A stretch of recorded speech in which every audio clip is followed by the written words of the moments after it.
خب دوستان عزیز و ارجمند، ابرمون رو چسبوندیم و حالا نوبت به روی کوبی پارچه میشه.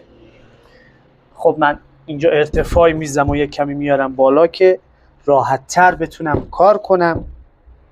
پارچه‌ای که انتخاب کردن مشتریمون پارچه شنل با گلای ریز که به صورت راه کوبیده میشه و من هم گلش رو تقریبا وسط تنظیم میکنم.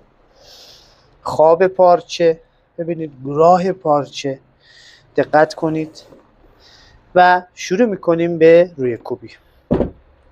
خب ابتدا بعد از اینکه مرکز کارمون رو مشخص کردیم، ببینید چون پارچه کفم از همین گله باید من دقت کنم که ببینید دقیقاً تو یک راه کوبیده بشه. خب بعد از اینکه مرکز کارم رو مشخص کردم، پارچه رو لبش رو تا میزنم و شروع میکنم به چسب کاری. باد رو کم میکنم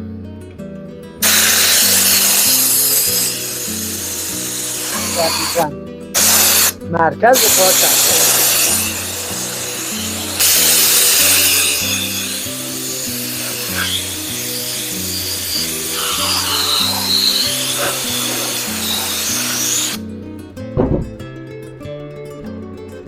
بازم دوباره نگاه میکنم مرکز باشه، شروع میکنم به چسبوندن.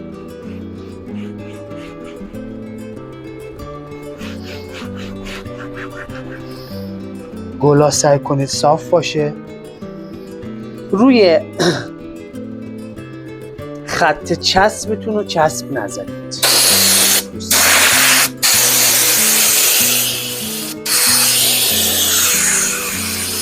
یکی از نکات کلیدی روی خط ابر، خط چسب ابر چسب نزنید. چرا؟ چون موقعی که تامیزی برمیگردونید تامیزید، این خط ممکنه دیده بشه.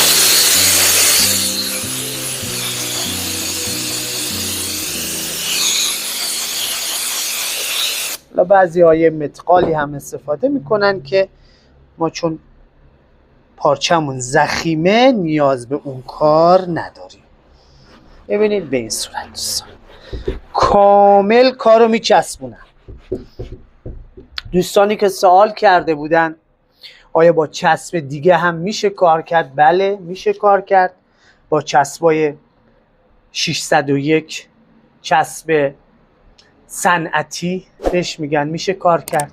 چسب مشهد میشه کار کرد. چسب اسفنج باید باشه دوستان که به صورت یک لایه نازک با کاردک هم روی ابر هم روی پارچه میکشید و رو هر دو سطح میمالید و باید بذارید اون چسب ها به این صورت هست که باید بذارید یک 5 دقیقه‌ای بمونه تا اون چسبندگیشو به دست بیاره. و موقعی هم که میچسبونید حتما باید فشار بدید. اون فشار باعث میشه که کارتون بچسبه توی چسب‌های صنعتی. ولی چسب‌هایی که ما استفاده میکنیم چسب‌های بر پایه گیاهیه و چسب‌های به اصطلاح غیر قابل اشتعاله و چسب‌هایی که از ضرر کمتری برخورداره. به همین و روند چسبکاری را هم سرعت میده. یعنی چی؟ یعنی ما اون 5 دقیقه رو نمیخواد بایستیم. ولی خب دوستانی که خیلی ها هنوز عقیده دارن که اون چسب ها بهتر کار میکنه، ولی از نظر دوام اون چسب ها بله بهتر کار میکنه. اون چسب ها دوام بیشتری داره. خب پارچه رو چسبوندیم، شروع میکنیم از سر بالا مرکز کار.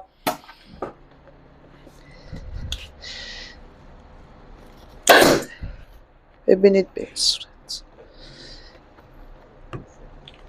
کمی به مایل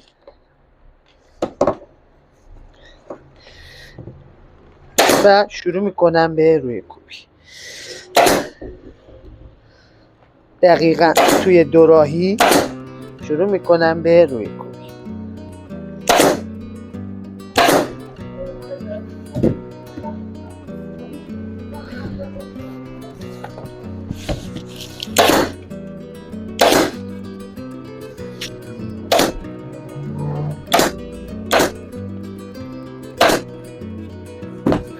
خب دوستان ببینید سر بالا رو تا اینجاها کوبیدم، تا اینجا کوبیدم و میریم حالا سر پایین.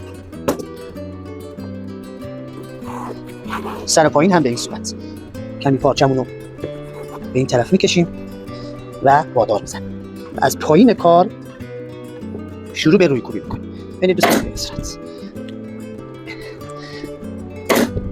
خب یک وادار پایین زدم، حالا وادار وسط قشنگ قابل دید باشه برای دوستان. دو دست تقریبا کار میکنه دوستان. ببینید به این صورت دقیقا توی دو راهی کوبیده میشه.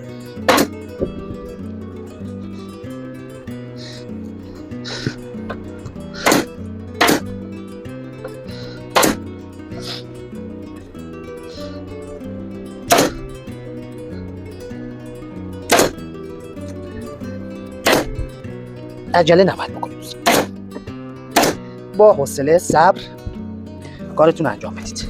ببینید تنظیم کردن پارچه‌های راه به این صورت. این واداری رو من برای همین میزنم، اول کار پارچه‌ام تنظیم بشه. ببینید شما همزمان با روی کوبی باید پارچه‌تون هم تنظیم کنید. ببینید به این صورت.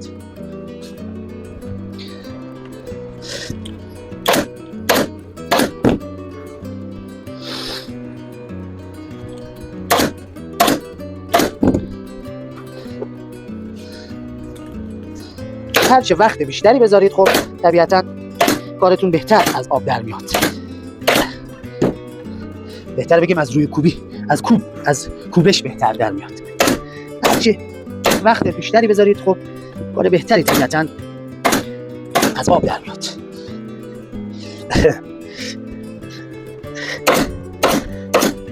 دوستانی که درخواست خیاطی رو کرده بودن باید بهشون بگیم که ما به ندرت جلو میریم، به خیاطی هم خواهیم رسید.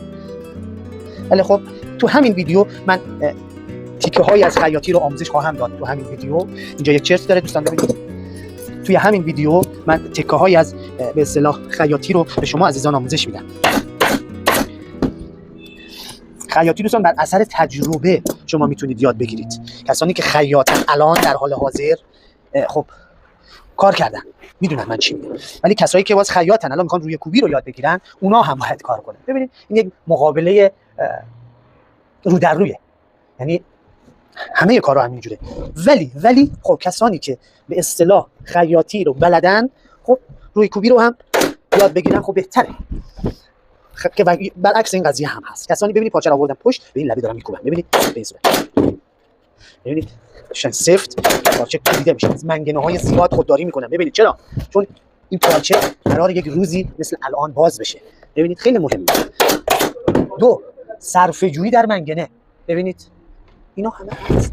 اینا هست. ببینید کار ما تقریبا اتمام رسید و من با یک تیغ کاتر یا قیچی تیز 2 تا دور این رو تیغ میزنم و فندک میگیرم. با ما همراه باش.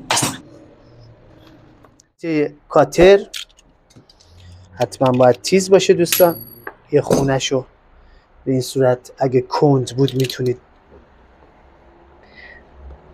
جدا کنید و شروع میکنم به تیغ انداختن.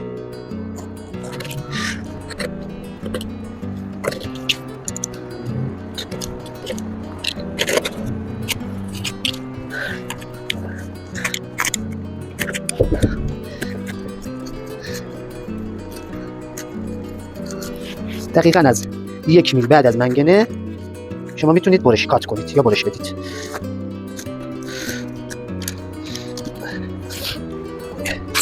تیغتون روی منگنه رفت، لبی همونجا بشکنید دوستان، چون فایده ای نداره دیگه. تیغتون کند شده بس.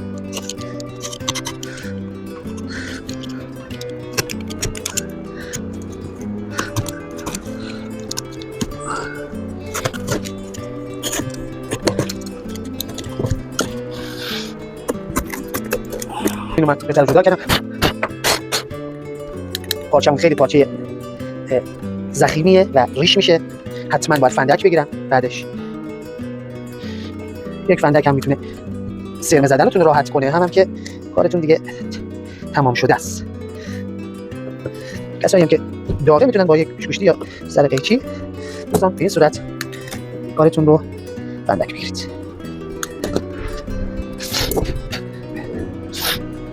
بعضی جاهاش که می‌بینید نیاز به ترمیم داره میتونید ترمیم کنید.